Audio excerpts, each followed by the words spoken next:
এই যে water heater, এটার সুইচ কিন্তু এই জায়গায়। P3 আরো কোনো জায়গায় আছে কিনা সকেট, এই যে দেখেন P3 সুইচ আছে, সুইচেরটাও দেখেন 1300 15A, এখানে সিঙ্গেল সকেট 13A।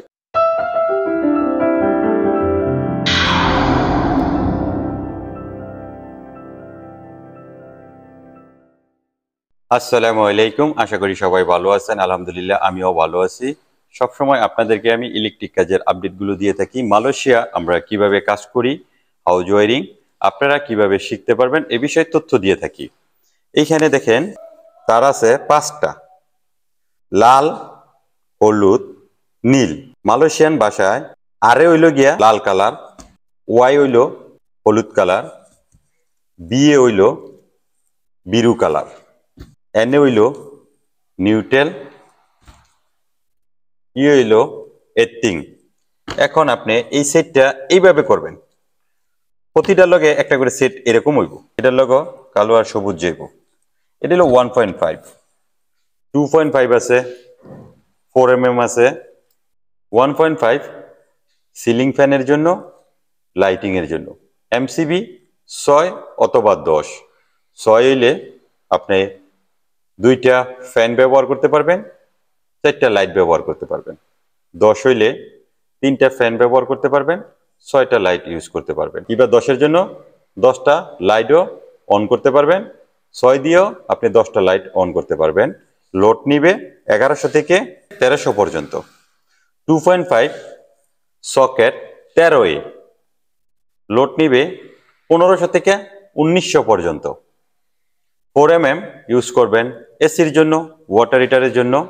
এমসিবি ব্যবহার করবেন 20mm, সকেটের জন্য 13A, এমসিবি ব্যবহার করবেন 16। তো এখন আপনাদেরকে আমি 2টা ড্রয়িং দেখাবো, কালার সম্বন্ধে বুঝাবো, ড্রয়িং সম্বন্ধে কিছুটা আইডিয়া দিব। এখন আমি যে ড্রয়িংটা আপনাদেরকে দেখাইতেছি এটাকে বলা হয় স্কিমেটিক ড্রয়িং। এই ড্রয়িং এর ভিতরে আপনি অনেক কিছু বুঝবেন। এখানে দেখেন ডিবি অফিস, এর ভিতরে কাজটা আপনি কিভাবে করবেন, কি কালার আছে দেখেন।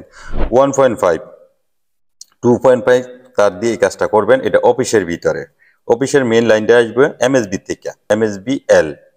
কত সাইজ কেবল, 16mm কেবল লাগবো। 4 কো, 4 কো এত বুঝাইতেছে আপনার কালো, কালো, নীল, হলুদ, লাল, এটাকে বলা হয় 4 কো, 3 পেজ। এখন দেখেন লাইটিং এর জন্য এই যে R1, এটা একটা কালার, Y1 এটা একটা কালার, B1 এটা একটা কালার, এখানে R2 কালার কিন্তু একই, কিন্তু আপনার সেট হইব 2টা। এটা হইব এক সেট, এটা হইব এক সেট। এই লাইটিং এর ভিতরে আপনার কি আছে দেখেন, 4 নস ফ্লোরোসেন্ট লাইটিং। ওয়াই এর ভিতরে কি আছে, 4 নস ফ্লোরোসেন্ট লাইটিং। বি এর ভিতরে কি আছে, 2টা ইমার্জেন্সি লাইট আছে। ইমার্জেন্সি লাইট বলতে কোনটা বোঝায়, আপনার এই লাইটগুলো জ্বলবে। সাথে আছে 2টা কোলোয়ার সাইন। কোলোয়ার সাইন বুঝায় আপনার দরজাটা বের হইতে যে মানুষের আইকনের লেখা থাকে। পিএ বুঝাইলো প্লাগ। দেখেন R1 এর মধ্যে সকেট আছে 13A, Y1 এর মধ্যে 2টা সকেট আছে। আপনি এটা বুঝতে হইব, ড্রয়িং দেখলে এইভাবে আপনি বুঝতে পারবেন। শেয়ার ড্রয়িং এর ভিতরে থাকবে না, সিঙ্গেল লাইট ড্রয়িং এর ভিতরে থাকবে। B1 এখানে 2টা সকেট আছে। পরবর্তীতে R2, এই যে এখানে R1, এখানে R2, এখানে একটা সকেট, এখানে 2টা সকেট, অর্থাৎ সিকু হলো 2টা। ডিফারেন্স কিন্তু এই জায়গায় আপনি বুঝতে হইব। এই 3টা সিকু কিন্তু এক জায়গায় দিতে পারবেন না। ইন্টারন্যাশনাল ল, এক সেট তার দিয়ে আপনি 2টা সকেট ব্যবহার করতে পারবেন। বাংলাদেশে 4-5টা সকেট দিয়ে দেয়, সকেটগুলো লোড নেয় না। ডিবি লোন ডি, এটারও 4 কো 3 পেজ লাইন। আরসিবি কত, 43A। এই যে এল এ লাইট বুঝে দিতে, R1 এ 2 নস লাইটিং পয়েন্ট। এখানে ওয়ার মধ্যে আছে ইমার্জেন্সি লাইট এবং কোলোয়ার সাইন। এখানে দেখেন পি এর ভিতরে 2 নস সকেট আছে 13A। ওয়ার ভিতরে দেখেন 2 নস সকেট আছে। বি এর ভিতরে দেখেন 2 নস, এটি হলো স্পেস। এইভাবেই আপনি কাজগুলো বুঝবেন। আপনাদেরকে আমি একটা ইউনিটের ড্রয়িং দেখাই। এটা হলো ইউনিটের ড্রয়িং। আমরা ইউনিটের কাজগুলো কিভাবে করি, ডিবির উচ্চতা কত, সকেটের উচ্চতা কত, কয়টা লাইটিং আছে, কয়টা সকেটের পয়েন্ট আছে, এগুলো আপনার এই ড্রয়িং এর ভিতরে দেখতে হবে। এটাও কিন্তু আরসিবি ড্রয়িং। যে সময় এই তারগুলো টানেন ইউনিটের, হিসাব করে টানতে হবে। একটা বিল্ডিং আপনি বারবার রিপে করতে পারবেন না, এখানে বারবার ভাঙতে পারবেন না, ওই হিসাব করে করবেন। আপনি জানেন পল্লী লোকেরা আপনার 16 mm তার দিয়ে যায়। আমরা মিটার থেকে কয় mm নিই? মাঝে মধ্যে 2.5, 1.5, 4 mm ইচ্ছা মতো। এগুলো করা যাবে না। আপনিও মিটার থেকে আপনার ডিবি পর্যন্ত 6 mm কিংবা 10 mm তার নিয়ে যাবেন। কারণ আপনি একটা সকেট, একটা ফ্রিজ কিংবা একটা টিভি, দুইটা লাইটের জন্য চলবে। পরবর্তীতে দেখা যায় আপনি একটা সামাসার জন্য একটা মোটর কিংবা আরো সকেট প্রয়োজন, অনেক কিছুই আপনার বাড়তে পারে। তখন কিন্তু আপনার এই তারটা চেঞ্জ করতে অনেক সমস্যা হয়। এই ভুলগুলো করবেন না, শিখে রাখেন, ভবিষ্যতে কাজে লাগবে। এখন দেখেন আমরা একটা ইউনিটের কিভাবে কাজ করি। এইখানে দেখেন এই যে এক দাগ আছে পিভিসি কন্ডিও পাইপ 20 mm, এই যে দুই দাগ আছে পিভিসি কন্ডিও 25 mm। এই দুই সাইজ পাইপ দিয়ে আপনার কাজটা করতে হইব। এইখানে দেখেন এই যে মোটরের জন্য একটা সুইচ আছে 1300 উচ্চতা, আপনার এরকম 1000 মাপটা থাকবে। এই যে মেজারমেন্ট টেবে আমি দেখাই, এই ফ্লোরের থেকে 1000, এই যে এখানে 1000 দেওয়া আছে, এই যে এখানে 1300 লেখা আছে, 1000 এরকম আরএফএল এর মাপ দেওয়ার পর আপনি আরো 300 নিবেন। তখন আপনার এই সুইচের যে বক্সটা আছে এটা বসাইবেন। এখানে কার্টন আছে, এখানে সুইচ আছে, সুইচেরটাও দেখেন 1300। এটা দেখেন ওয়াইফাই টিভির জন্য এখানে কিন্তু 1300 না, 300। এটি আপনার শিখতে হবে, এক এক করে দেখতে হবে। এখানে দেখেন ডিবি 2100 mm, ফ্লোরের থেকে উচ্চতা 2100। এখানে দেখেন মোটরের সকেটটা কত 13 এ। এইখানে দেখেন কার্টুনে 13 এ। এটা দেখেন 13 এ না 15 এ। এটা দেখেন বেলের জন্য। আপনি যখন রুমের ভিতরে ঢুকবেন অবশ্যই একটা বেলের প্রয়োজন। অনেকে আমরা বেল দিই না, বেল অবশ্যই লাগবে। বেল প্রেস করলে ভিতরের লোক বুঝতে পারবে যে বাইরে থেকে আমাকে কেউ জানি নক করতেছে, এই জন্য বেল ইউজ করবেন। ওয়াটার হিটার আমি বলছি এমসিবি কত দেখেন 20A এমসিবি। এসির জন্য 20A, উচ্চতা কত 2400। একটা এসি উচ্চতা থাকে 2400। বেলের সুইচের জন্য দেখেন 1300, উচ্চতা 2400। এই জায়গায় দেখেন সকেট এরকম যদি দুইটা দাগ থাকে, এই সকেটের এই গোড়ার মধ্যে দুইটা দাগ থাকলে আপনি দুইটা সকেট 15A। এখানে সিঙ্গেল সকেট 13A। এইখানে দুইটা সকেট, উপরে একটা নিচে একটা 13A। এইখানে একটা সকেট দেখেন 13A। এটা হইলো সিলিং ফ্যান। এই যে দেখেন ফ্যানের আইকন দিয়ে রাখছে, এটা হলো সিলিং লাইট। এই ইউনিটের ভিতরে কয়টা বেডরুম আছে আমি দেখাই, একটা দুইটা। এখানে আছে হল রুম। একটা ইউনিটের ভিতরে রুম থাকে কয়টা? Bedroom, master bedroom. আপনি কয় সিকু তার দিয়া তার টানবেন। একটা বেডরুমের তার নষ্ট হয়ে গেছে, তিনটা বেডরুম কি বন্ধ থাকবে লাইট? কখনোই না। আপনি একটা বেডরুমের জন্য একটা সিক ব্যবহার করবেন, দুইটা বেডরুমের জন্য দুইটা সেট ব্যবহার করবেন, তিনটা বেডরুমের জন্য তিনটা, হল রুমের জন্য একটা। সব যদি আমি একত্র করে তার টানি, আমার একটা কিছু সমস্যা হয়ে যাবে, পুরো রুমের লাইনটা বন্ধ থাকবে ইউনিটের। এই জন্য আপনারা সেপারেট ভাবে লাইনের কাজগুলো করবেন।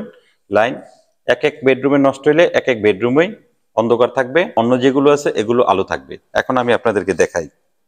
1 number set B1, 2 number set B2, 3 number B3, B4 এর থেকে আপনাদেরকে আমি এই কাজটা দেখাই। এই যে একটা লাইট, এই যে একটা লাইট, এটা হলো সিলিং ফ্যান। এইভাবে দাগ দেওয়ার কারণ কি জানেন? এই দুইটা লাইট একটা সুইচে জ্বলবে। এই যে সুইচের যে আইকনটা দেখতেছেন, এটা হলো সুইচের আইকন, এই জায়গায় বসবে। ফ্যানের থেকে একটা এই জায়গায় চলে আসে সুইচ, তার মানে কি এই দুইটা সুইচ এই জায়গায় আসবে। আপনার যদি এই লাইটটা এককভাবে অন অফ হইতো, তাহলে এখান থেকেও একটা তীরের মতো বের হইতো। এই দাগগুলো আপনারা অবশ্যই বুঝবেন। এটা কি B4, এটা একটা বেডরুম। এইখান থেকে দেখেন টয়লেটের ভিতর থেকে একটা সুইচ বের হয়েছে। এই সুইচের পজিশন কোন? এই জায়গায়। এসি আছে দেখেন, এসির জন্য এই জায়গায় সুইচ। এই যে এ যেটা লেখা আছে এটা এসি, এম লেখা যেটা আছে এটা মোটর, এস লেখা যেটা আছে এটা হইলো লাইট কিংবা সিলিং ফ্যানের জন্য। এই যে টয়লেটের ভিতরে এই যে ওয়াটার হিটার, এটার সুইচ কিন্তু এই জায়গায়, এই দেখেন ওয়াটার হিটার এলো 1 নাম্বার সুইচ। তারপর কি হইব? এভাবে চলে আসবে ডিবির মধ্যে। এই সেট কমপ্লিট। 3 নাম্বার সেট দেখেন B1, এখানেও আছে দুইটা লাইটে একটা সুইচ। এই যে সুইচের পজিশন, ফ্যানের থেকে এই যে তীরের মতো বেরিয়েছে, এটা হলো সুইচের পজিশন। এই জায়গায় হলো সুইচ বোর্ড। এসিরও একটা সুইচ আছে, এই যে দেখেন এসি, এটা হলো 9 নাম্বার, এটা হলো 10 নাম্বার। এইখানে একটা ওয়াল আছে, ওই ওয়ালের এই পাশে হলো হল রুম। এই হল রুমের জন্য এসি আছে দেখেন B8। এটা হলো 3 নম্বরের ভিতরে 3টা লাইট আছে, একটা সিলিং ফ্যান আছে, এটা চলে গেছে ডিবির মধ্যে। 2 নম্বরের একটা, দুইটা, তিনটা লাইট আছে, সিলিং ফ্যান আছে কয়টা? একটা, দুইটা। এই যে দেখেন সিলিং ফ্যানের সুইচ এই জায়গায়, এই সিলিং ফ্যানের সুইচ এই জায়গায়, এই লাইটের সুইচ এই যে দেখেন এটা আর এটা এই জায়গায়। এই সিকিউর ভিতরে 3টা লাইট, 2টা সিলিং ফ্যান। সিকিউর নাম্বার কত? B2। B1 এর ভিতরে 1টা, 3টা, 4টা, এই 4টা লাইট আছে। দেখেন এখান থেকে সুইচ বের হইছে, এখান থেকে সুইচ বের হইছে, এখান থেকে এই জায়গায় সুইচ আছে। এগুলো আপনার এক এক করে দেখতে হইব, দেখলে বুঝতে পারবেন। বেলের জন্য B5, এই বেলও আপনার ইউজ করতে হইব, এটা আলাদা সেপারেট করা আছে। এটা কিন্তু এই লাইটিং এর সিকিউর সাথে অ্যাডজাস্ট করা হয়নি। এখন দেখেন সকেট, এখানে P7, এখানে আরো সকেট আছে কিনা দেখেন, এখানে আছে P7, এই দুইটাই এক সেট। এটা করার পর এখানটা বের হয়ে চলে যাব ডিবির ভিতরে। B6, BP6, এটা হলো P এ বুঝাইলো গিয়া ব্ল্যাক, 6 এ বুঝায় সিরিয়াল নাম্বার, B এ বুঝাইলো কালার। এখানে দেখেন এই B6 আরো আছে কিনা, এই যে এই জায়গায় আছে। এখানে P1 P2, P1 P2 আছে কিনা, এই যে দেখেন P2, এই যে P1। তার মানে কি এখান থেকে আপনার এই জায়গায় লুপ দিতে হইব, এখান থেকে এই জায়গায় লুপ দিতে হইব, আপনি সরাসরি ডিবি চলে যেতে পারবেন না। এগুলো আপনার এক এক করে দেখতে হইব। যেমন এখানে আছে P3 আরো কোনো জায়গায় আছে কিনা সকেট, এই যে দেখেন P3, এটার সাথে এটা লুপিং হইব। এইভাবে আপনার কাজগুলো দেখতে হবে, শিখতে হবে, তাহলে আপনার ড্রয়িং সম্বন্ধে পারদর্শী হবেন এবং কাজটা ভালোভাবে শিখতে পারবেন। আল্লাহ হাফেজ।